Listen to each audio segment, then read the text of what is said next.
হলো। তো দেখো এখানে একটা পার্সেল এসছে, আমরা ছিলাম না কালকে, তখন এসছে। তো এখন আমি পেলাম পার্সেলটা হাতে। এটার মধ্যে আছে ওর ফিডিং বোতল, ঠিক আছে? তো চলো দেখাই একটু, এভাবে একটু দেখাই। ফিলিপসের একটা ফিডিং বোতল আছে। চলো খুলে তো ঝট করে।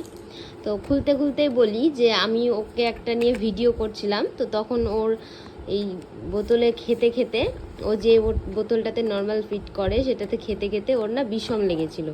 তো ওইটা দেখে একজন কমেন্ট করেছে, তারপরে আমাকে পার্সোনালভাবে একজন বলেছে যে ওই বোতলে খেলে নাকি বিষম লাগে। এটা একটু খোলো।